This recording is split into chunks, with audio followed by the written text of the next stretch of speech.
Big Frank, Andrew K, and look who we have in the studio, Maria, Maniac. That blooper saying. I want you to fucking choke me for 10 hours. Like, well, it doesn't work like that. Alcohol.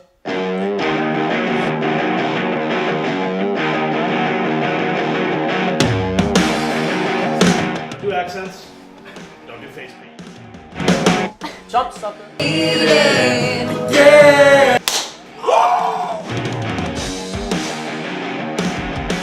Ladies and gentlemen, welcome to Conversations. Andrew K, Big Frank, and joining us in the studio here is the beautiful Maria Manic. Thank you for joining us. No problem.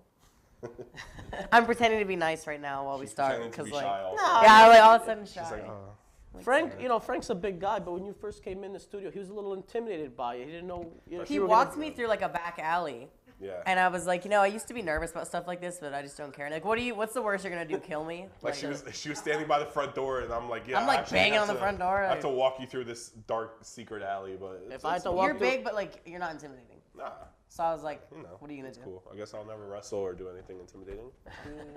Some people are like big, teddy bear big, but like you know they can't fight. I'm not saying you can't fight, Whoa. but like I wouldn't be scared to throw a shot at you, if that makes sense. All right, you know. you're not the first one to. good start Who to the gave you a interview. nice chop? But like Was if that you were to Moth? get really angry, you probably could fuck someone up. You know what I mean? Right, Allie? If I get angry, turn into the Hulk. I'd like to see that, but we gotta All right, go fuck yourself. warm it up a Anyways, little bit. I got chopped by a damn moth. That's who you were talking about. Yes, yes. That hurt. That was painful. Anyways, Maria, let's go back all the way to the very beginning. Oh boy, So, little Maria, right? baby Maria. Where'd you grow up? Mechanicsville, Virginia. No one really knows what that is, so we'll say Richmond, Virginia. A little closer. Richmond, Virginia. And growing up in Richmond, Virginia, how was that? It was fine. You know, I was in a very small town. I just kind of kept to myself. I was not the person I am today. When I was about 14, 15, I kind of got into wrestling, and I realized I wanted to start training. There was like, you know, no schools really around that area. I found one, which was like a really shitty school, but I was like, let's get my foot in the door, learn how to bump, learn how to, you know, run the ropes, all the basic things. And I did that, and, you know, I carried that out for a little bit, but then I was like, I need to get out of here if I want to actually pursue this seriously. And you wanted to be a wrestler at such a young age, right? Uh-huh. Did you do any other sports, anything like that? I played volleyball, softball. I played a lot of different things. I just, nothing really like stuck with me. Like, and I was decently good at all of them. I just wasn't, you know, there was no passion for anything. You mentioned age 14 and 15. Who were some of your inspirations in wrestling that made you want to become a wrestler? Back at that time, it was like Beth Phoenix. I liked some of the bigger girls. The Glamazon. Yeah, the Glamazon, Awesome Kong. I never saw myself as that kind of person, which is ironic now because I am one of those people. But I thought they were cool. I thought they were different than the divas, you know. Because at that time, that was kind of what it was about. It was about being pretty and, you know, being desirable. But you looked at those girls and it was like, they don't need that. They are pretty and desirable, but they have so much more than that to offer. Without jumping ahead, I mean, currently you see how the revolution is of women's wrestling. I mean, obviously you'd be proud looking at it. I mean, when you saw how it was in the 90s and it is today, how could you compare and contrast like how they're using women today? I mean, now they have women main eventing shows now. It's crazy because I think that revolution happened when I got into wrestling. So I kind of watched the whole thing while being a wrestler. I don't know. It's crazy. And I think the women have always had the potential and the talent. I think they were just never given the opportunity. So a lot of people say, oh, the women sucked back then and the women are so good today. I don't think that's true at all. I think they just weren't given the opportunity to showcase it. And I don't know what it was that kind of sparked that. But, you know, thank God it did because, I mean, I think we have so much more opportunity now than we ever would have, you know, back in the day. But So going back to growing up in Virginia, you talk about Beth Phoenix. You're talking about what were your first memories training in professional wrestling? Oh my Did you goodness. look at it and say, "My God, this is really tougher than what I thought it would be"? yeah, so actually, I was thinking about this the other day. For like 6 months straight, I guess I was like 16 because I started training at 17, so I was probably 16. I would drive to this school, which was like an hour away. I would drive there like once a week, and I would sit in the parking lot and just shake in my car. And I was like too scared to go in and make that jump and like, because I was just like, no one's gonna take me seriously. I'm just this skinny little 16-year-old girl, you know, that really doesn't know that much about wrestling, doesn't know how to wrestle, doesn't know anything. And So I just kept going there, and I was so nervous and so nervous. And I finally built up the courage to call this school. And I talked to the promoter on the phone, and I was like, hey, I want to start training. And he's like, all right, show up. So I showed up, and he looked me up and down. And he's like, so did you want to be like a manager or a valet? And I was like, no, I want to be a wrestler. And he's like, all right. So actually, my first day of training, I took my first bump, or tried to take my first bump. I had no idea how to do anything. And they just said fall, and I was like, okay. So I just landed right on my head. I was concussed. And my parents had to sign like a waiver because I was under 18. So they called my mom and went to the hospital. And I remember I was at the hospital for like probably a couple hours. I was fine. It was minor concussion. But we're driving home, and I was sitting in the back seat, and I just started crying. And my mom was like, oh, does your head hurt? And I said, no, I'm crying because I'm so scared that you're not going to let me do this. And I said, I know I don't really have any reason yet to love this or want to do this, but I just know that I have to do this. And I've never in my life felt passionate about anything, but I have to do this. I have to keep continuing to do this. I know I'm going to suck. I know I'm going to be terrible. It's going to take me so long. And I don't know where this journey is going to take me, but I have to do it, and I can't quit. How does a small, petite woman like yourself at the time Yeah. want to drive 1 hour? Like, I don't know. That's did what's you have crazy. brothers growing up that they... No, Or you no, probably I beat did them, not. no? I don't know. I guess I just, I wasn't a fan for long. It was more like I saw it and I was like, I want to do this. I don't know why, and I still to this day cannot explain to you why I wanted it. My parents thought I was crazy. Like, I hadn't even watched wrestling for very long. I wasn't a super fan, but I was like, hey, see this on TV? I'm going to do this. I have to do this. I'm going to this school. I need you to sign this waiver. I'm doing it. I remember I told my dad, I said, it's like gymnastics school, because like he knows nothing about wrestling, and I knew he wouldn't be cool with it. And he like went in there, signed the waiver, thinking I'm doing gymnastics class. He has no idea. But I still to this day don't really know, but I think that everything happens for a reason, and everyone's meant to go down a certain path in life, and I think that was like, here's your opportunity, take it. And, I think about that all the time. I think about me sitting in that car and like, I being could too tell scared to you. go I in could there. feel your... Yeah. I think about it all the time, like when I'm too nervous to do something, whether it's in wrestling or life or whatever. I'm like, if I could take that step, because that was the biggest step I ever took, I can take any step. And, it's all about, if life gives you that opportunity and life is saying, take this, you need to take this, do it. Are you like that a lot where it's like, I see something, I'm going to go get after it? 100%. Everything in my life. Like, and I don't really half-ass anything. I kind of full force do everything with everything. Like tattoos. I'm not going to get one tattoo. I'm going to get a crazy-ass tattoo, and then I'm going to cover my body in them. Fitness, working out. When I started bodybuilding, I was like, I need to get big. I need to get in the best shape of my life. I don't kind of do things. Did you start bodybuilding, like getting into super fitness, like when you started wrestling, or was this like... Yes. So, well, not in the beginning. I started wrestling and I was still skinny and scrawny. And then I realized like this isn't going to work because I wasn't strong enough to lift girls up. I wasn't physically, I wasn't taken seriously because I didn't really have anything to offer. So then, I knew how to work out. I knew, I'd always kind of gone to the gym. I never really took it seriously though. Right. But then I was like, I'm going to full force commit everything I have into this, along with wrestling, of course. And that was the biggest jump for me, was getting myself in physical shape. And then when I did that, I had confidence because I was like, I'm worth something. You know what I mean? Yeah. This isn't something that's given to me. This isn't, I have a pretty face or this and that. It's, I worked for this body. I earned this body. I, slaved myself in the gym for years, and, I'm proud of that. How often are you in the gym? Like, every this day. is hours at a time? Every day, yeah. Wow. I mean, now it's more just maintaining what I have. But that first year, if you look at pictures of like how much size I put on in 1 year, it was like slaving myself every single day. Now, is a lot of that your gym regimen? Is that like to sculpt your body for cardio, for matches, or is it for the appearance? What's more important? I want to say appearance is more important because with wrestling, like you look at people and you form that judgment just by looking at them. So physical appearance is very important. Obviously, it helps with the in-ring cardio and whatnot too, but that really doesn't have much to do with it because you see people that are like super out of shape, fat, and can go hours in the ring. So that's more like experience. You can't really train yourself for that in the gym. But yeah, I'd say the gym is more physical appearance.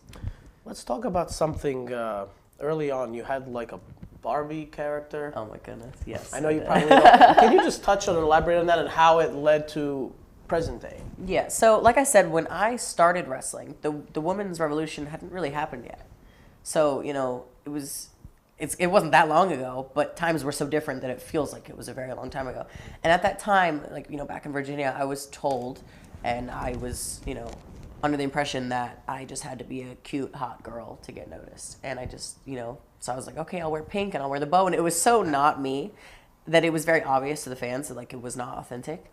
And I got disrespected a lot. I had a lot of experiences of people, treating me like a sex symbol and, but I was portraying myself that way. So Disrespected from fans or fans, people backstage, promoters telling me like, you're not allowed to wrestle on our event. We just want you to special guest referee, or we want you to like, manage this guy and come out here and stand there and look hot. And I just got really sick of it. And I built up this anger inside of me, and I was so mad, but I was like, I feel like I'm going to use this for something, this anger. Right. And then, man, I did, I was like, I need to make a change. I need to make it fast. I don't know what it's going to be, but I need to completely reinvent myself. And a lot of people say they want to reinvent themselves, but I was like, no, I'm going to set up a plan of action, exactly what I'm going to do. And it all kind of just fell into my hands. And you don't have any great memories of that character, or why?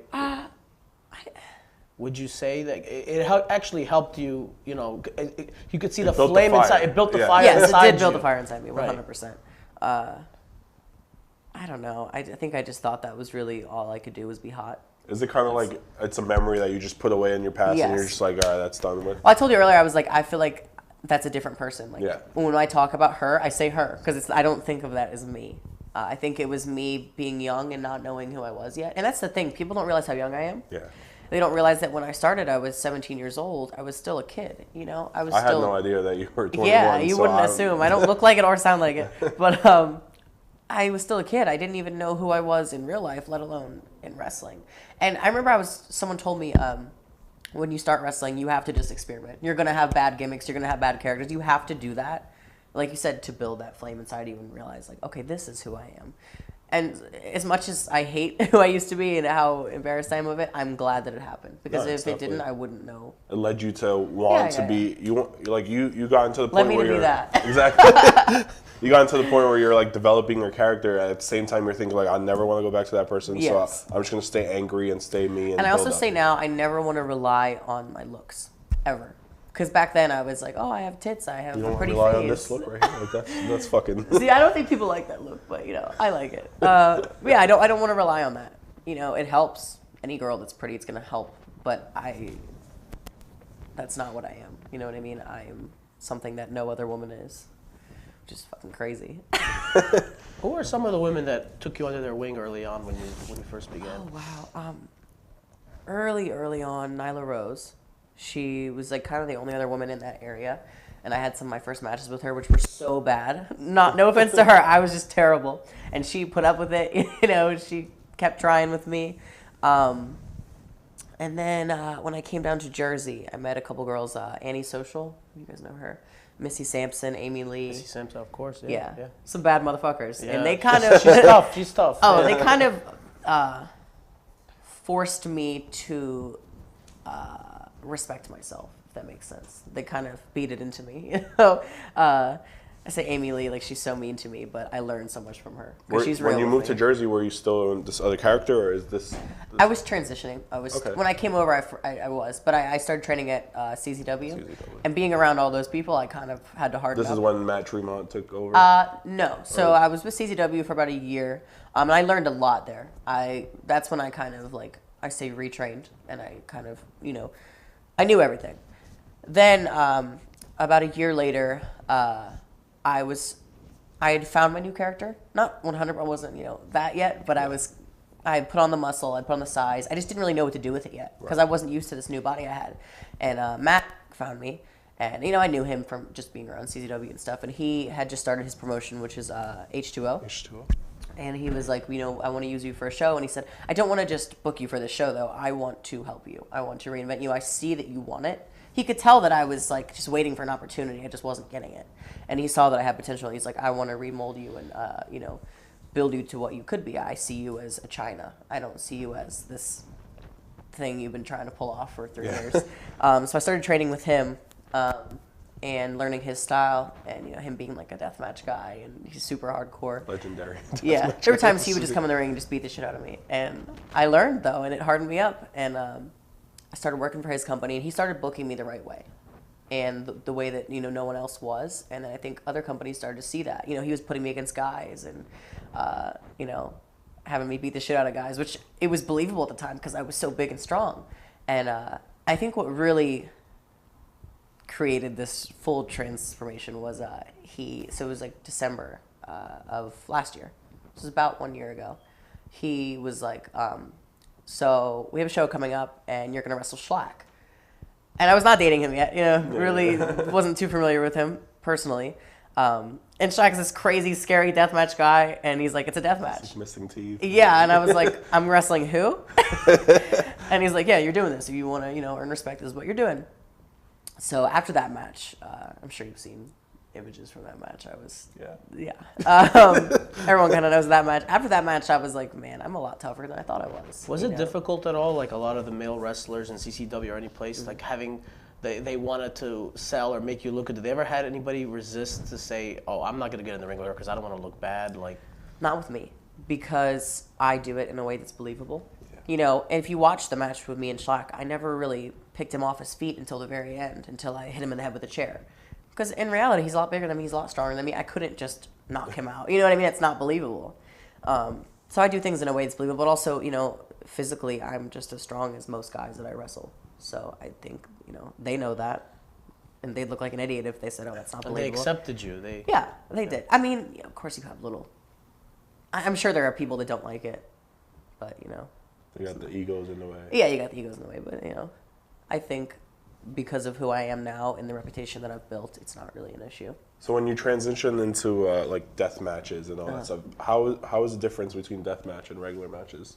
It's crazy. I prefer the death match because it's just more realistic. It's not like the dance around, duck this line, jump over here, hit a fucking 450 splash. That's not me. You know what I mean? The death match is more like fighting, and I really like that. And just like the first time which is the match with Schlack, I was just covered in blood. I remember I lifted my face up, and everything was red. Like, everything was just a red screen because, like, I had blood in my eyes. And I just saw, like, the looks on everyone's faces in the crowd, and it was just, they were like, they didn't know what to think. Everyone just, and I'd never, like, seen someone react to me like that. And I was like, man, I fucking love this, and I feel like I'm going to be addicted to this now, and here I am with scars on my head. But I don't know. Is it hard to go back to like regular matches where it's like you get like a little applause or a little cheer, but like in these matches you're like... Yes, it's hard. It's hard, yeah. It's hard. But I still appreciate both, and I don't ever want to be a wrestler that's like just a deathmatch wrestler. So I make sure that I keep it even. I don't do more death matches than I do regular matches because I'm still a wrestler. I still enjoy that kind of wrestling. But yeah, it's a different world. I can't really explain it to anyone. It's not something you can understand until you do it. What's the worst injury you suffered courtesy of a death match? Oh, so it was the same day I got this scar. It's all healed now, but I had it was at Cage of Death. I guess something was sticking up out of the apron, so when I went to slide in the ring, something just sliced me open. And no one really saw it because it was like during the match, like there were like 8 people in the match, and I just slid in, and I was like, oh fuck, that hurt. And I got to the ground, and the referee was standing there, and there was blood just like coming up out of my hand, and I was like, oh, okay. I don't know what just happened, because I don't know what it was, because there wasn't glass in that match. So I'm thinking maybe it was something broke. Crazy. Yeah, something was in there, and so I got to the back, and they stitched it up. But then a couple weeks later, it like boiled up. I don't know if you saw pictures. I posted it on my Instagram and stuff, but it was like boiled up huge. Actually, yeah, I did actually see that. Yeah, I had like stab it, and I thought it was all done after that. And then on Christmas Eve, my whole hand turns purple, and I can't feel it. And I was like, okay. I called 911, and they were like, you need to get an ambulance. And I was going to say, if your first stop was 911. I did, and they were like, I was like, first of all, I can't afford that. I'll call Uber. I don't make that much money wrestling yet. Right. But I went to the hospital. They put me on a ton of antibiotics. Luckily, were able to save me. But that was scary because like you think like, oh, this is all healed, it's all done, and then it comes back. Oh my god. And that was a purple hand. Yeah. Yeah. I woke up and it was like, oh, okay, I might lose my hand. I was like, I don't like this tattoo that much. If it was this arm, I'd be more upset about it. It's interesting you say that because it wasn't like inflicted from an opponent. Like No, it was like it's always the little things. And that the really norm hurt. is people think death matches is just people are just going in there killing each other, hurting each other, and this was just. We something do that it was as a freak safe as we accident. can. Yeah, we do it as safe as we can. But things that like I've had little injuries in regular matches, just from like stepping in the ring wrong. You know what I mean? It's always like the little things you wouldn't expect. It's never like really the moves that injure you. But yeah, I'd say that's the. I have never had any terrible injuries actually. A lot of family friends, what did they think about your matches, especially the death matches? Uh, Were they supportive? Yeah, so as of recently, I haven't had much connection with my family. This Christmas was the first time I didn't go home. I didn't really, have much to do with my family, which I feel bad about. But from the get-go, from the beginning, they never like fully supported the wrestling thing. They kind of laughed at it, which a lot of family members do. You talk to a lot of wrestlers because they don't understand. They're just like, oh, why are you not in WWE? Making millions of dollars. I'm like, well, it doesn't work like that. You got to start. Yeah, I wish I could. Everyone starts somewhere, and so they never fully supported it. And then last Christmas, a year ago, was the last time I went home and saw everyone. And then they started seeing the deathmatch stuff and the bloody pictures, and my mom saw it, and she's like, "What the fuck are you doing?" And I was like, "I know you don't support this, and I don't expect you to support this, but I'm gonna do it." And, if you're not okay with that, then I'm sorry. And then I started dating Schlack, and my mom saw a photo of him, I guess, and she's like, what the fuck? Why does he have tattoos on his face? And, to her, that's so... We're from this small town in Virginia. People don't have tattoos on their faces. Yeah, they're just don't really understand. Did they ever meet him or get to know him as a... No? No, but if they did, they'd have fully different opinions, of course.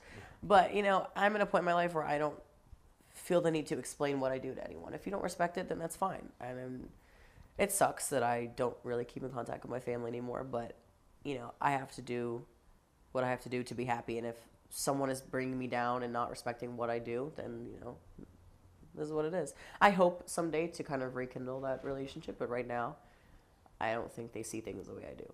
So is that like a dream of yours, like one day they support you? Yeah. Have they ever been to any of your matches? My mom, no. My dad came to one back when I was doing like the Barbie shtick. So not in a while. He was fine with it. My dad. He just doesn't understand it. He's not against it though. He's like, whatever you want to do.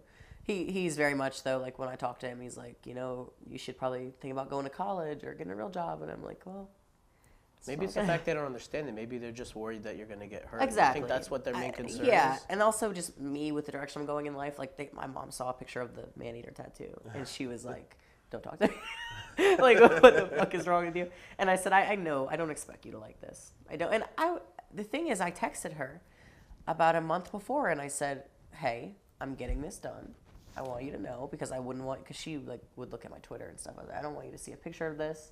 And freak out. She follows your Twitter? Not anymore. Okay. She did at the time. And so I was like, I don't want you to see a picture of this. I'm letting you know this is what I'm doing. And then she saw it. And, I didn't expect her to be okay with that, though. But, Talking about your tattoos, what was the first tattoo that you had done? So this was the first big one. But I have like a little heart on my ankle. You mind showing it for the... Yeah, can you see me? If you stand, they could... Yeah. I don't know can we see it? Oh, like in person, it looks so much different. Like in my Does head, it really? Yeah. Like in my head, In this I'm gonna have picture, rolls when in this picture, it looks like somebody three-dimensional. carved it Yes. with a... Well, that's what we Exactly. wanted to look like. Right, Yeah, right. we wanted to look like it Which was is cool, like, yeah, but, because like- I was like, you can't like put MANEATER in like nice fonts, like very fancy Yeah. script. Let's talk about this one that I see on your shoulder here. What is this tattoo There's a represent girl to you? that just killed a man, and she's holding his head in her arm. I actually saw an interview. lot You of- said you were going to bring she's holding the a skull to the machete? ring. What happened? Come on. I don't know where to find a head. I- It was crazy. I saw a little head, like a You're in New styrofoam. Jersey, first of all. Like the Hudson River, like Yeah, We I can find saw a heads. styrofoam head in Walmart, and I was like, I'm too embarrassed to like buy this right now. If you notice, though, all my tattoos are like dead men. Like Yes. this is a dead man. My legs have a lot of dead men on them. But crown? my first tattoo is a little heart on my ankle. Schlack is a tattooer, so we were in his shop one night, and I was like, please tattoo something on me. I want something. He's like, I'm not doing this right now. We're just here to get something. And I was like, tattoo something on me. I'm not leaving until you tattoo something on me. So he put a little heart, and he wrote one of our little inside jokes inside there. So that was my first one. And then, would you like to hear the MANEATER story? Because Sure. everyone Yeah. likes to hear this Well, story. of course. So after that, I was like, okay, I know now, like, because he wanted me to feel the needle on like a small tattoo, because like you don't want to commit to a big piece if you can't handle the tattoo machine. And I was like, all right, it hurt, but whatever, I want something. And we both kind of agreed, like, either go big or go home. You're a wrestler, everyone's gonna see it. Don't get something shitty, like get something everyone's gonna notice. And I was like, okay. So we were thinking about like arm pieces, thinking about a couple different things, and then I was like, what if I get a fucking word across my stomach, like just a word?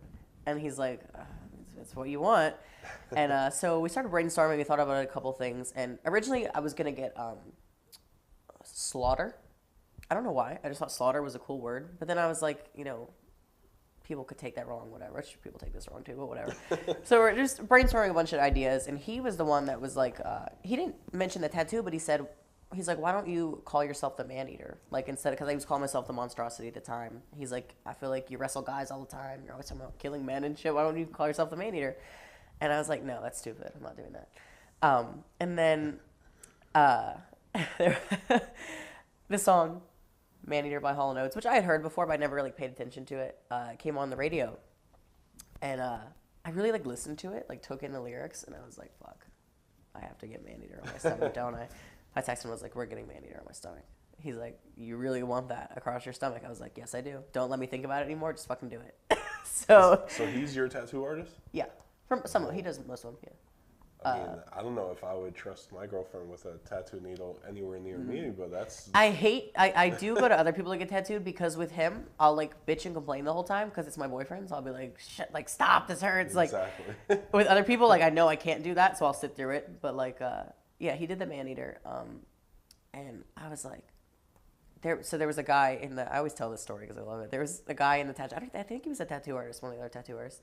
And we had just finished. And I was like, man, I really just fucking did that, didn't I? And he said, that tattoo right there, that's either going to completely break you or it's going to make you who you are. And I was like, okay. I can't get the off now. It's a fucking badass Yeah. tattoo for your first, like, Oh, real tattoo. yeah. And a lot of people, like, I remember posting the picture and everyone had, like, mixed views on it. And some people were like, oh, I'm sure people still do. Oh, yeah, all the time. People are like, oh, you ruined your career, you ruined yourself, you were a pretty girl, now you're not. I'm like, how does that make, you know, how does that even make sense? tattoos in total do you have? Oh boy. 3. Well, I have a lot on my leg, so. I have probably like 7 on my leg right now. Whoa. So, 10? Between Double you digits. and everybody in this room, I mean, my goodness, I'm the only one that doesn't have a tattoo. I'm a You gotta square. get like woman eater on your stomach. I'm a square. The more and more I sit next to you, the more the less I feel like a man. getting You that got logo right tattoos there. across your stomach, and I don't even. I feel like I'm not tatted at all. Because like, I guess I look at Schlack, who's like covered head to toe, and I'm like, I have You no just see tattoos. tattoos Yeah. all day, yeah. I would like, my goal overall is to finish both my calves, because I have this calf almost done. I want full sleeves, and then I think that's it. Because like, I don't want anything else around the stomach. I just want to like draw attention to that. And I don't really think I want a chest piece, or I want to leave my thighs open. I fully support, like, tattoos, like, whatever, but, like, do you Yeah. think, like, a big company, WWE, something like that, they'll be like, oh, like, she's great in the ring, I love her look, but then I look at the tattoos and I'm like, cover her up. Is that something that you're, like, So afraid of? I don't think they have a problem with like sleeves and things like that. Because Ruby I- Riott, Yeah, yeah. I do question the Maneater thing. I think it'd be great for TV. Maybe I'm just being biased because it's me. I think so, too. But I think with the way that things are changing right now, and the way that, you know, you look at like Impact, like Scarlett Bordeaux, she just like stripped on fucking camera. You know what I mean? Not that I respect that, or not that I advise that, but what I'm saying is I think an Attitude Era is on its way back. I do. And also, like right now, WWE, I don't think I'm going there soon, at least. But I'm 21 years old. Yeah, you're 21. I have so- so much time. So I Right. think by the time I'm 25 and I'm fully polished, I'll be so much better in the ring. I'll be, you know, my character will be fully developed. I think at that time there will be an Attitude Era again, and I think I'm perfect for that. 100%. That's how I feel about it. You think they'd bring back the hardcore matches? I mean, I that's hope. yeah. I hope, and I would hope that with this tattoo and the way I look, I could wrestle guys. And you know, it's a far-fetched thing to say, but that's kind of what I hope. And it's really scary, and I get emotional about it all the time. People think I'm just like this hard-ass bitch who never gets emotional. I'm very emotional, and I get emotional. I think like, you know, I've put everything I have into this, physically, emotionally, all my time. What if I never make it? And I think about that all. It's like every second of the day. It's always in my mind, whether I'm talking about it or not. I'm always thinking about it, and it's scary because you don't know. But the thing about that, like, if you know you're giving everything, you're trying as hard as you can, and you fail, then you can't say this is my fault. You know? Exactly. I'd rather die good knowing thing. that I put everything I had into it and never gave up on it. Sacrificed a lot. Yeah, I sacrificed everything. Your fam, everything. Everything. That's everything. It's scary. It's so scary, and that's why I respect any wrestler so much for putting themselves out there like that, because there's no guarantee in this, you know. And I don't want to be the person that's 50 years old. It's like, fuck, I never made it. But that might be the case. But you're young, but you've obviously paid your dues. I mean, all the things you've been going through. I mean, when you see a new woman come in, like in professional wrestling, what's the biggest pet peeve that you don't like? Or when I see people that acted the way I did, because I know that I acted the wrong way and I didn't know. No one really told me. Just like expecting to get things because you're a hot girl, expecting people to, respect you or give you a chance because of the way you look. I'm like, give more than that. Pride yourself on more than just that. And I tell girls that now because I'm like, I'm the same way you were. Thinking, you don't have to pay dues and you just kind of walk in and flirt with the guys and hope that's going to, I'm like, don't do that because you're going to regret it. It's going to give you a bad reputation. Then you're going to have to completely rebuild your reputation, which is hard, which I had to do. You don't want to be like that. Who do you attribute to that maturity? I'd say a lot of it to Tremont, Matt Tremont. He kind of taught me the do's and don'ts, 100%. And just watching him and the way if you guys have met him, he's so professional, just the way he carries himself. And I was like, I need to start acting like that. And I'm still myself. Like, I'm very vulgar. And I'll never change it about me. But you can tell talking to me that I do respect myself and I believe in who I am. And, I have more to offer than just a look. Yeah, people like to think that, like, if you curse a lot, you don't have, like... I just like, don't give a fuck. I just don't give a fuck. Yeah. You can change how you act. Like, yes. if a big-time corporate guy comes up to you, you can tell that you would be like, okay, hi, how are you? No, I'm very, like, when the time is there, I'm very professional. Like, just normal I hate talk. when people think, like, women have to be, like, super clean and, like, to be, respected. It's like, no, don't be a whore, obviously. But, like, you can be vulgar. You can talk the way you want to talk. I talk very dirty. That's just how I am. It's my personality. It's just funny. I'm not serious about it, though. But, yeah. You mentioned flirting and talking dirty. Has that ever gotten the wrong I'm sorry, I'm kind sick, of... guys. That's why I'm, like, sniffling. He's looking at me like... Have you ever gotten the wrong kind of message from, like, early on when you said when you were immature? Have you ever gotten anybody that, from what you would say or things that you would do, like just joking or kidding, like it garnered wrong attention? Oh, always. And I think any female wrestler can attest to this. Like, when you start off, males in the business that have been in the business longer, they sense that. They sense that you're young and naive and don't know any better, and they'll be like, oh, I'll give you this opportunity if you hang out with me. I'll do this for you. And, like, girls think that's the only way to get anywhere. And I'm like, don't fall for that. They know that you're young and stupid. And when you give off that vibe that, like, what the fuck is up, which is how I am now, nobody fucks with you. Guys do not fuck with me. Like today, nobody's going to, but I mean, it's a lesson to a lot of young female talent coming in that are naive and don't know any better.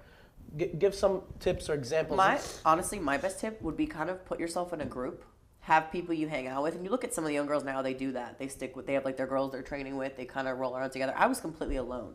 So I had no one to ask for advice from, like, when I first started, I didn't really have a group to roll with. I was on my own, like, making mistakes left and right. I had no idea. So if you stick with a group and you guys kind of go through that shit together, it makes it a lot easier, I think. And, like, have someone, to kind of guide you through. Can you share a story or example without naming any names of, like, some kind of, like, if a wrestler or a promoter made a pass at you or something that made you uncomfortable that sticks out to you?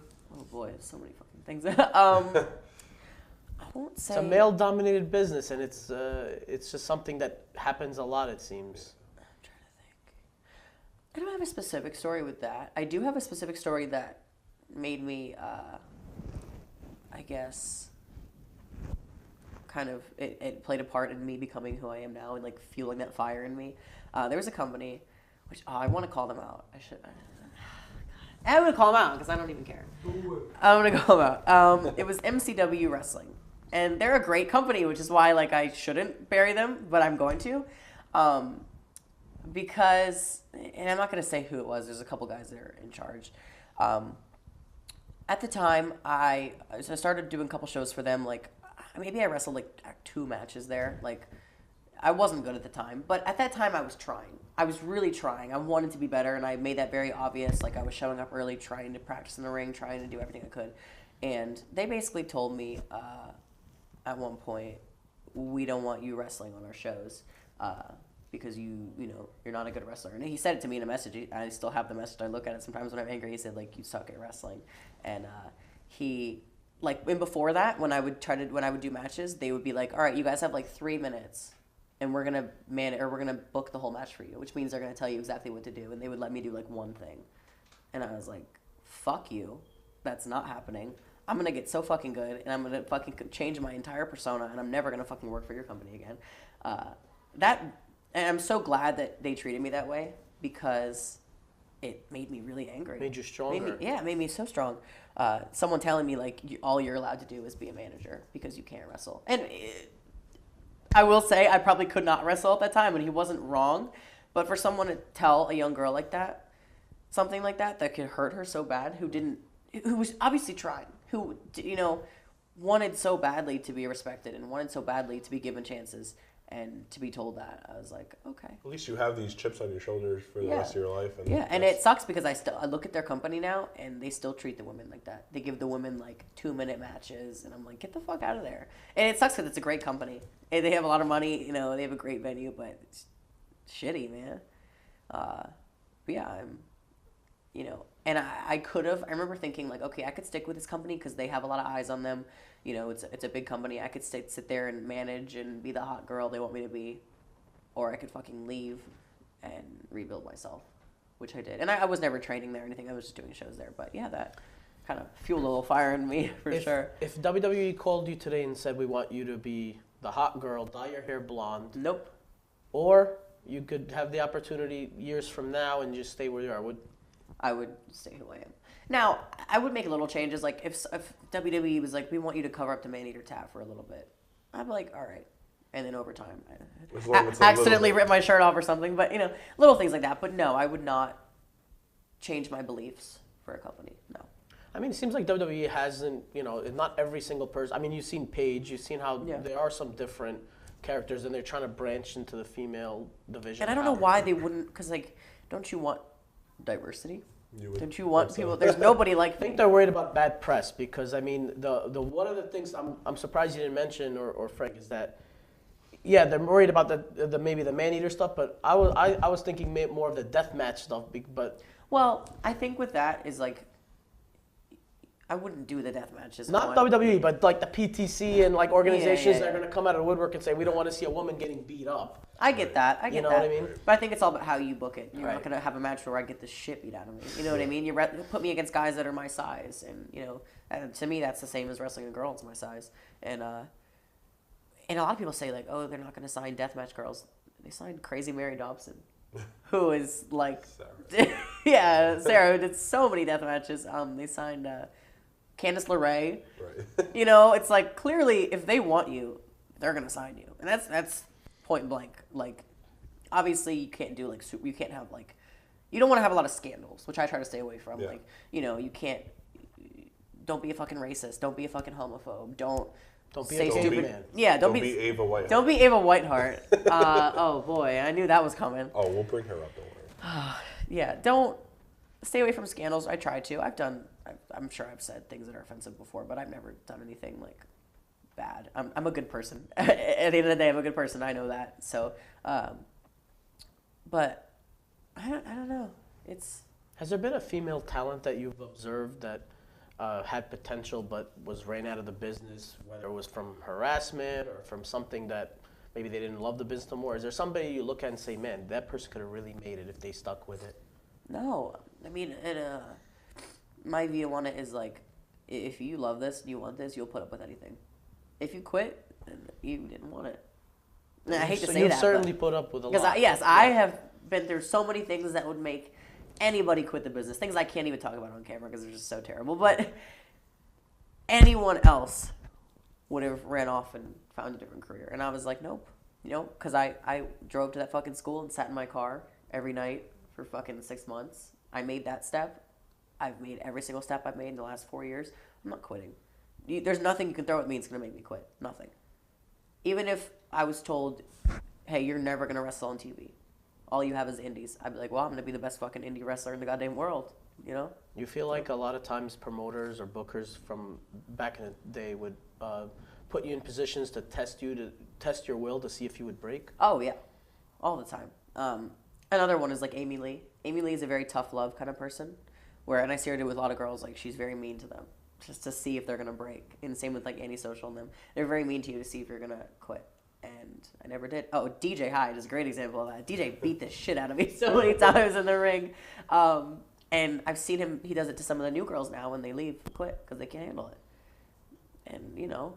That kind of separates. Yeah, it separates. You have to Yeah, do that. If I was ever a trainer, I would do the same thing. It shows, you know, because if you can't put up with your coach beating you up a little bit, you're not going to make it 4 years down the road when someone you're in the match with fucks you up a little bit. You're not going to be able to handle that.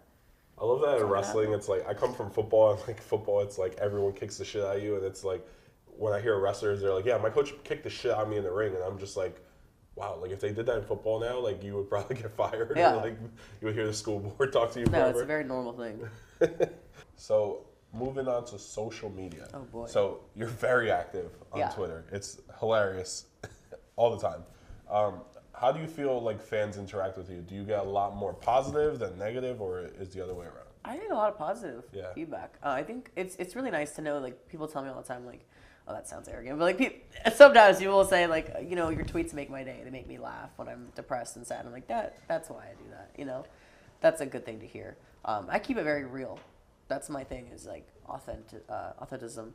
Is that a word? I love how you interact with your fans while you're getting a tattoo made, and you're trying to get your mind off of things, and you're telling people to tweet you and ask questions. Because oh God, yeah, I definitely like doing something when I'm getting tattooed. But yeah, Twitter's cool. I feel like Twitter, you can show your personality. Like Instagram, it's like, here's a picture of me. You know, what does that mean? Like, what do you do? Twitter, Twitter right. People really get to know who I am, and like Twitter's such a good avenue to like get new. Just talk. Yeah, it's so easy. It's I learned that one of your pet peeves is if somebody starts off with asking you a question like, oh, I have a question for you. It's almost like a reason. It's like they're trying to get my attention, like on a message, like a DM, like, can I ask you a question? Because then they know I'm curious what the question is, so I'm going to be like, yeah. It's like, just ask the fucking question. Just ask what you got to fucking ask, and I'll probably answer you. What else is a pet peeve you have on social media so that way people don't get blocked or unfollowed? Don't ask about the tattoos with shitty attitude. No, the biggest thing. Yeah, people just say like, I get all the time, like, is that tattoo real, or do you draw that on every day? Like I have the time. Or like I can make that look exactly the same every single time. Every day. I'm gonna take a video of me like in the shower, just like scrubbing it. Like, hey, it's not going anywhere. You're getting Noel excited. Where's Noel? Where's Noel? No. Noel is your biggest fan here, and he's not even here today. Does he love the tattoo or something? I think he loves everything about you. He loves you. That poor bastard's sick as hell. But I'm sick as hell too. But when you had a picture of your, you were showing off your quads, and I was like, I said, you know, she could put you in that hold, like, because you were like, oh, I could put somebody else. Yeah. He goes, oh, I already asked if I could. I get that a lot. I get messages all day. From a lot of sickos, I'm sure you get a lot of messages. People that want me to like beat the shit out of them and fight them. Like, I'm like, this is my brand now. That's I guess. the fetish. Like, it's a fetish. I swear. Kick the shit out of me. They want me to like choke them in my thighs. One of them happened to be Rob Dante. Who's that? Don't worry about it. Who's that? Sicko. He works with us. It's probably in my DMs. We can check. Slide in your DM. We'll check it later on. After this is supposed to be a family show. Rob like runs through the fucking DMs. Some people, it's like you don't answer, and they're bang, bang, bang, just over and over again. It's like, what is 1 to 30 that you think I'm gonna like? I didn't answer the first one. You just sent another 29 of them. Like, I don't understand. I don't even have to guess. It's not even a matter of if. It's how many. Well, now it's nice. Penis pictures have you been sent? I'm sure that's honestly insane. That's not as much anymore. It's not as much. When I started, when I was like hot girl, blonde hair, big tits, like it was a lot of those. But now it's more just like, I want you to fucking choke me for 10 hours and then fucking. Jesus Christ. It must be Rob Dante. Spit in my face, like, yeah. Do you send these DMs to Jordan Grace? Because I just feed her all we the send back DMs. and forth a lot. That's We hilarious. do. I love her idea with that DM thing. That's the greatest thing I ever saw in my life. The ones we text each other are a lot worse. A lot 'Cause worse. We can't post those ones. Lord So Jesus. those are the gold. And do you ever like alert the authorities, call the police? Like, how could guys like just send? Honestly. Like really, like it's just. If I was a famous only girl, wrestling. I feel like it's only wrestling that people are that weird. Like, and I'm weird. I'm a weird motherfucker. So for me to call someone else weird is like, it's just Like, what do they expect you to say? Yeah, let me see. Like, what is wrong with? I am a big deal in India. Let me tell you that. I in get messages India? every day on Instagram. Like, I'm from India.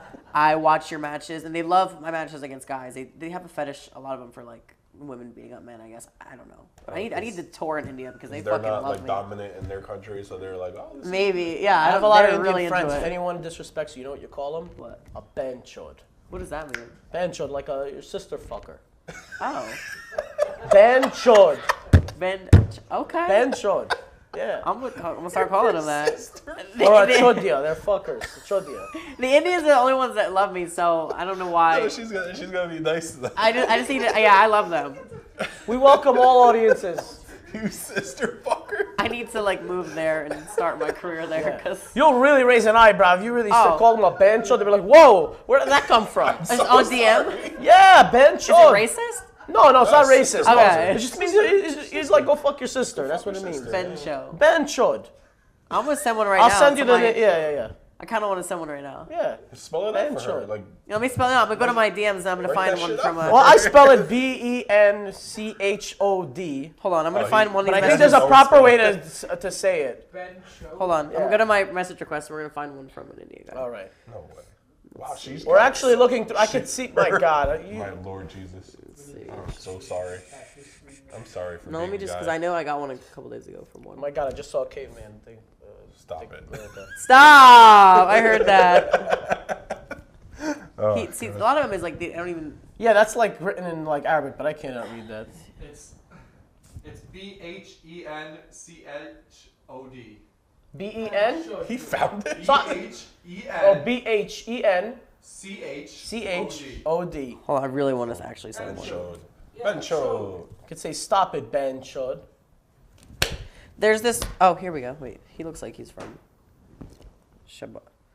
He looks. Because he Shabbat sent her a Taco. picture. Yeah. Because obviously. Look at that. Oh, boy. He's an What? Indian. I just said he looks like he's. Ah, You know what I mean? yeah. I shouldn't do this. Nah. It's just I that they're would. disrespectful. No, but they always are. They always are. That's it. What makes you popular in India? You didn't finish muscles. that. The muscles? They have a fetish for the muscles and like, oh my god! So like, there's so many fetishes. So I guess early in my career, I did like a stink face, like twice. I am on pages, websites, stink face queens, stink face goddess. There's a big fetish for that, and I am all over. They message me all the time, like, when are you gonna bring back the stink face? I'm like, I did it twice. Is that the reason why you did the reverse stink face to yourself at Cage of Death? With Did that Oh, I just want to eat the doll's pussy. Yeah, that was. she straight up took Did a you see blow-up that? doll. She took a blow-up doll with her face covered in blood, and she just Yeah, that was not planned. not planned. Definitely not I planned. saw it and I was like, you know, I'd be mad at myself if I didn't do. What did you think about the recent headlines with the tampon? Oh wow, yeah, I knew we were gonna bring that up.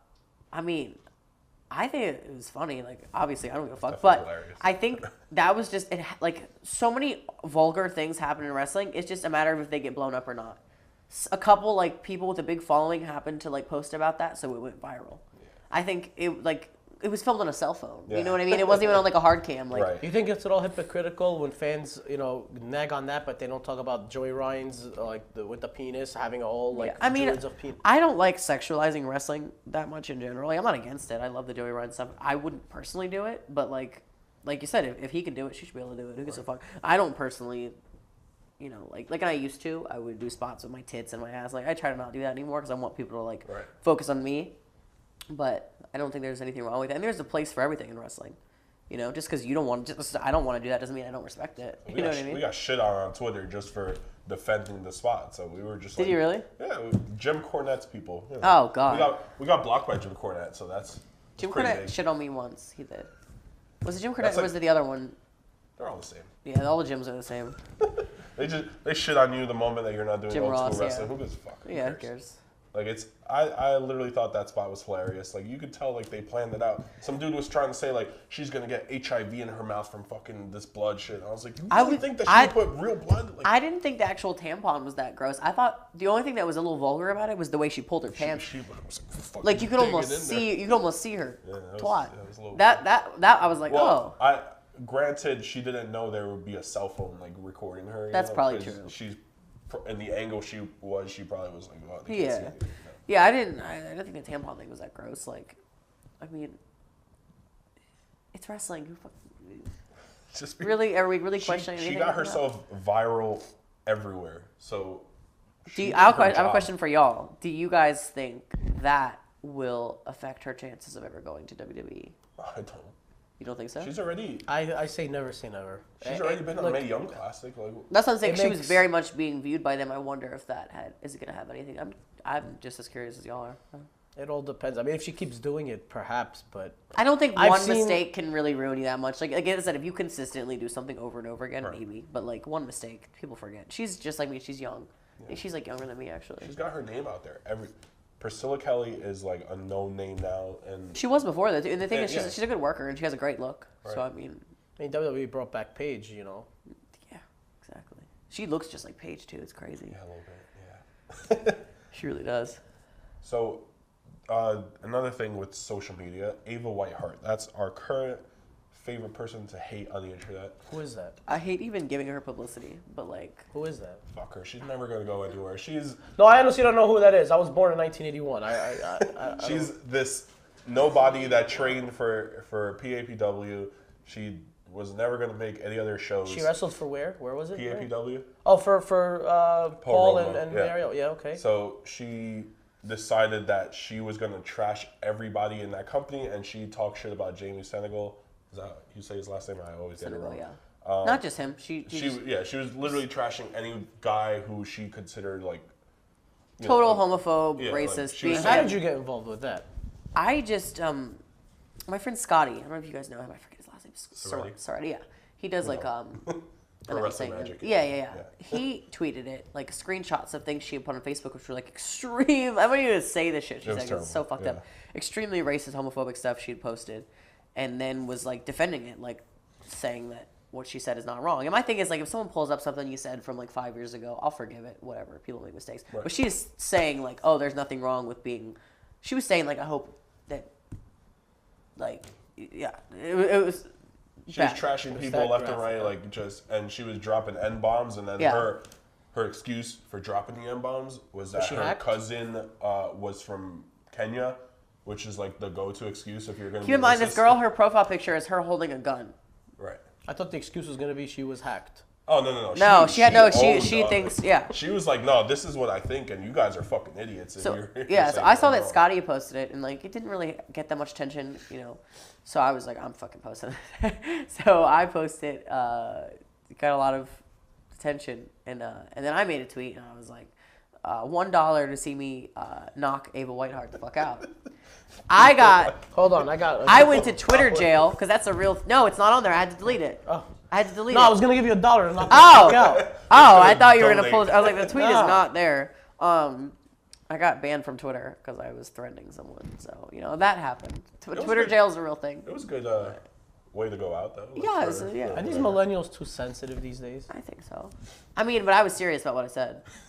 So like, You're ahead of your time. I mean, you're young. You're 21, and you're a millennial, but you're I'm not different. even a millennial. You're born No, in. no, she's- you were born in. Am I not a millennial? I'm a millennial. You're a millennial. You're a Z. Millennials Y, are some considered shit what, like after that, yeah. 2000? You're born Millennial after is 1980 to 1996, and you just missed How old are it. you? You just missed it. I'm 28. So you're what? Millennial. Oh. Oh. You just missed the cut. You're on the next one. You're associated with the Tide Pod people. Oh God, stop. You're in the You would next fit well in generation. the Attitude Era, and hopefully we see an Attitude Era coming. I up in a think few that years. everything, not only in wrestling, but in everything where it comes like fashion, style, music, everything goes in a circle. So if something was in at one point, it's coming back. It's fucking coming back. And it's so sad, like, because like I said, I'm very young. I didn't start watching wrestling until I was like 15. So I'll go back now and watch stuff from like, you know, around the time I was born. Yeah. it was so different. Like, I started watching DVDs. I watched a match the other night. I forget how old it was. It was a Rock match. And it was The Rock versus, what the fuck was it? I don't even remember. I just remember the reaction they got. Like, the crowds were so much more alive. I was like, fuck. God, like, everyone was on their feet fucking screaming. I was like, man, I wish it was still like that. I think our generation is just basically jaded at this point. Like, we've literally seen everything. So anytime that, like, people do the same shit that we've seen for 20 whatever years, it's like, oh, yeah, cool. But like that's why like CZW is so shocking, because it's like, did this motherfucker just get hit with a light bulb across his forehead? Like, what? That's why like it's Pushing more the of a envelope. reaction, you know what I mean? Like Andy's generation, like I think we sound like I'm old. they're like, here, baby. A bear hug. A bear hug will. Yeah, selling a bear hug. I wish it was so like that, but it's not, unfortunately. Damn it. I had something. But do you else. think, look, we're talking about two different eras. Like, back in the 80s and 90s, a lot of times they didn't give stuff away, but I guess the Monday Night Wars kind of forced people to give away too much. Do you think by giving away too much too fast, that's what kind of, like, hurt the business in the long run? Maybe, but it had to happen at some point. Like you said, you can't keep doing the same shit. I don't know. I don't think it'll ever go back to the time where, like, you can just do an elbow drop and it gets a pop. But I think we're going to go back to the era of, like, violence and, 24/7 hardcore title? Yeah. Is there a line that cannot be crossed ever? Like a wrestling, we talked about the tampon and what happened. But is there something that is, like, sacred that should not be talked about or done in professional wrestling? When somebody shits in the ring, I'll pop.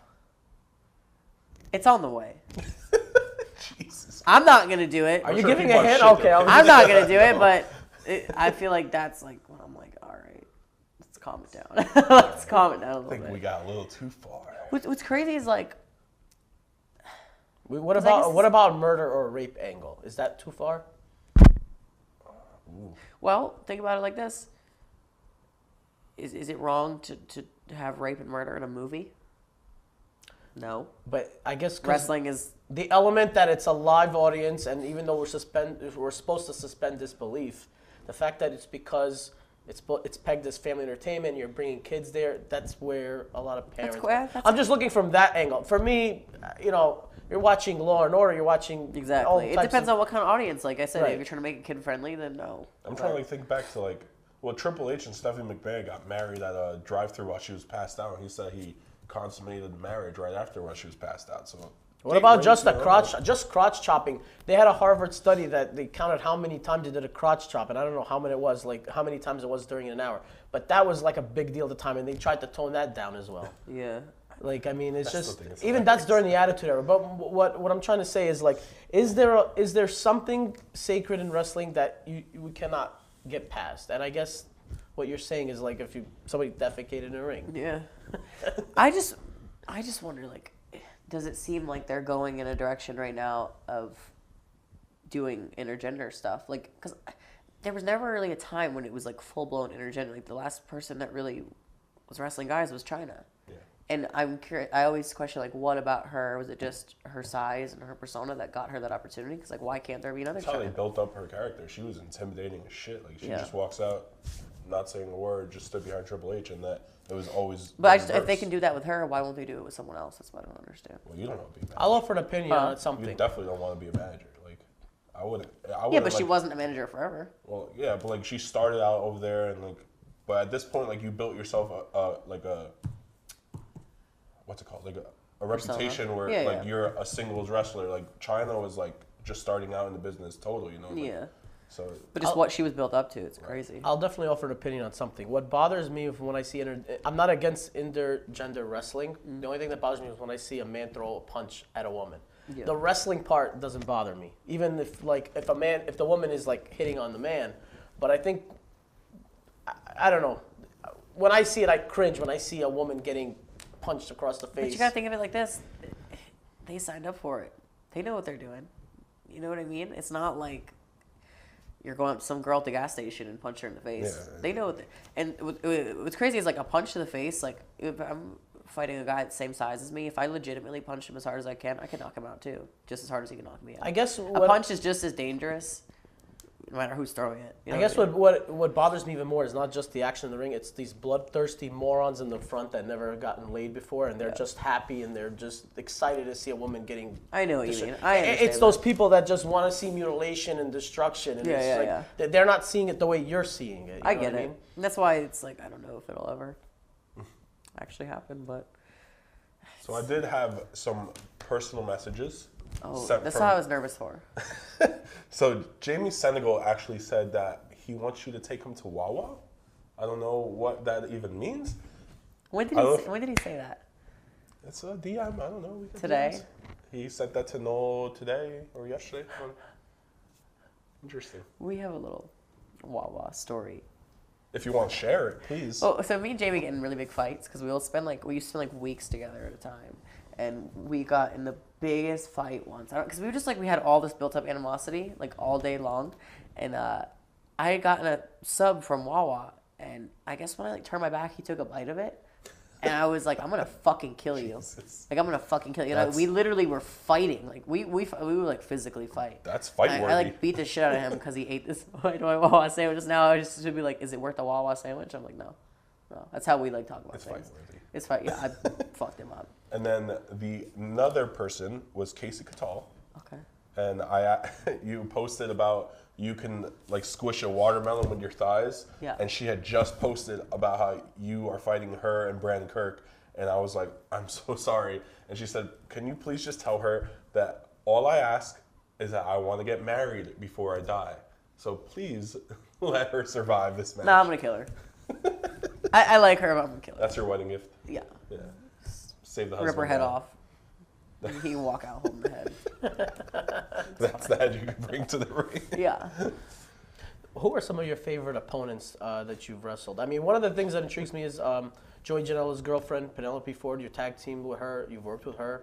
Tessie Blanchard, you've wrestled against her. A lot of great talent. I mean, who are some of your favorite opponents or people that you've worked with? Oh, boy.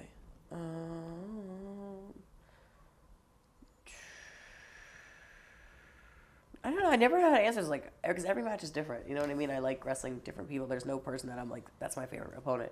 I don't think I have a favorite. Like I don't think I have anyone. I like not just matches, but people that you get along with or you enjoy interacting with, working with, people that like think like you or maybe like they like professional wrestling the way they see it the way you do. You know Effie? Effie, You guys know Effie? I wrestled him. Effie, I love Effie. He went viral. Yeah, he did. We had a fun match, so we both had the same view on it. Like, just that like we're not. What's the word?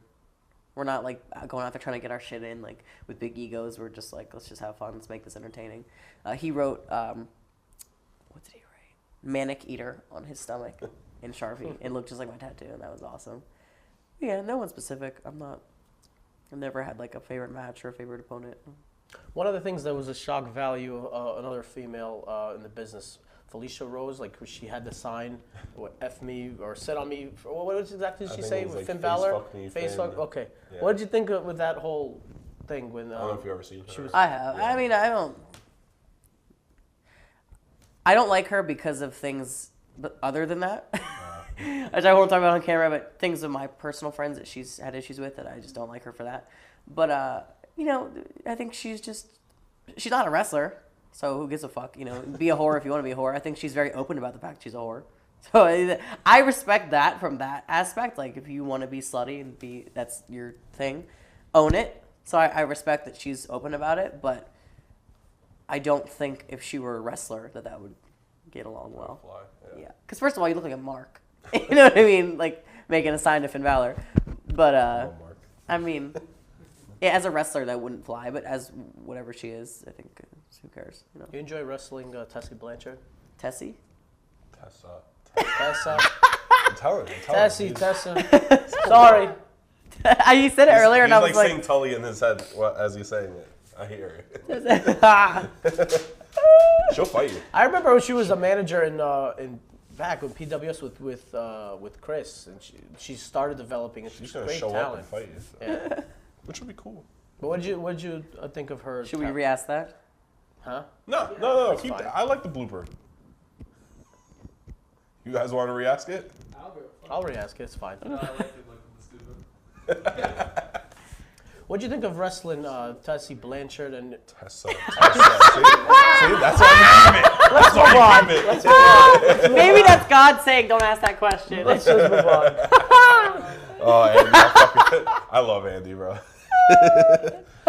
He's like the bridge between like now wrestling and Yeah. You know, I'll tell you a funny That's why story. He did I it learned twice from in a him. row. It's hilarious. I love it, dude. You know when we're in Atlantic City? I thought he was fucking with me. I was like, No.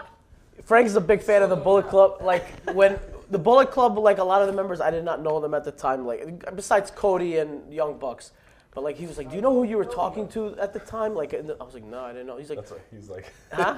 Like Andy is like 80s wrestling. Like he knows everything about the 80s, and he will give you a 90s, history that's lesson. he doesn't know the stuff now. But like it's like yeah. So we're like They're keeping me up to speed. Yeah. we try. So where can people find you on social media? The Maria Manic. I feel like soon I'm gonna like just resort to Twitter. Just Twitter? I feel like it's kind of cool. Like, you know how like CM Punk, like he just has Twitter, and like who else does that? Like they just have one social media, so like you have to find them on that one thing. Well, the Undertaker's on Twitter now, so That's I don't know how I feel about that. Right? How do you feel about that? It's was Was it him? He was like posted Instagram stories or something. Yeah, he put it in the Instagram story, but I feel like I thought his Instagram was fake because I was like, "There's no way the mystique of the Undertaker he would be on social media," because that was the first time he was on social media like a year ago all he or less. tweeted was "Dead Man Inc." That's Yeah, like, yeah. it's like 2 words. Like yeah, I can like live with that at least. If he starts If- writing like "I love bunnies" and it's You know what's like, crazy? I actually don't like social media, but I know that I have to use it. But like, if I were to be on TV and everyone were to know me from TV, I would probably delete all my social media, honestly, because then it's like you have to watch. At 'Cause that point, you made it, yeah. Nowadays, it's like with wrestling now, like I don't even need to watch wrestling because I can just go to your social media and go look at it. And you Okay. could best believe if you got signed to WWE, people would look through your feeds from 2011. I'd rather and just it's delete happened it, to yeah. people. Yeah. It's come back to haunt a lot of people. I'd rather just delete I it. told a bunch of people like they should delete their Twitter before like they hit NXT 18. or yeah. Delete that. Just let it go away. Oh 'cause yeah, when I started wrestling, I deleted the Twitter I had through like high school. I was like, let's just start Thank over God. because I don't know what stuff's on there. What Because embarrassing people are gonna stuff. find some stupid shit, and you're just Yeah. gonna be like, "Dude, I was like 14. Like, shut Yeah. up." What is your bucket list right now in professional wrestling? I wouldn't say I don't have like a bucket list as in like I have to work for this company or this and that, but like my goal right now as far as like 2019 is I mean, I'm already in decent shape, but get in the best fucking shape I can possibly get in. So when you look at me, you're like, why the fuck is she not on TV? Jesus. Because like I have the size right now, but I'm not really cut up. You know what I mean? I'm just kind of like in my maintenance zone, I guess you can call it, like, or I'm just eating comfortably. You know what I mean? Whatever. Get in the best fucking shape I can get in. Finish all my tattoos. Look fucking the best I can. Because like wrestling skills, that just comes with time. You know, I can't just be like, oh, I'm gonna become the best wrestler in fucking 2 months. It doesn't work like that. Keep working on my skills. Get in the best fucking shape I can get in, so I look TV ready. Because you never know when your opportunity's gonna anytime. come. You Yeah. never know. It could come tomorrow. It could be like, hey, we need you on this SmackDown. It's like, oh shit, you know. Well, I'm not ready. Well, you have to be ready all the time. So I'm gonna get myself in the best shape I can possibly get in. You know, get as many bookings as I can, and hope for the best. Like I said, I'm not really in a rush because I'm so young. but you know, you have to be ready for whenever something could pop up. Absolutely. I don't know what you're doing. Oh. This is gonna be really, really bad. I didn't attest to this. Keep that in there so they know. Essentially, Give me my snaps.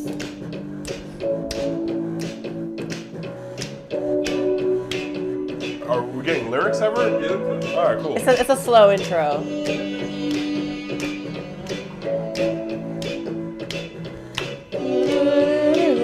You're really enjoying this, huh, Frank? It's a good song.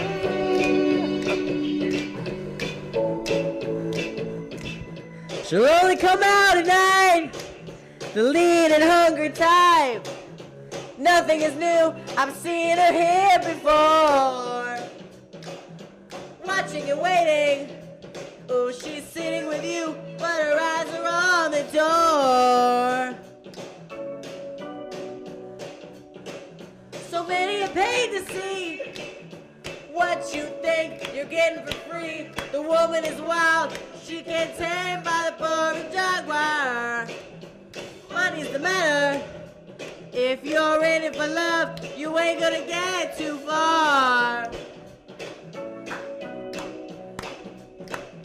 Oh, here she comes. Watch out, boy, she'll chew you up.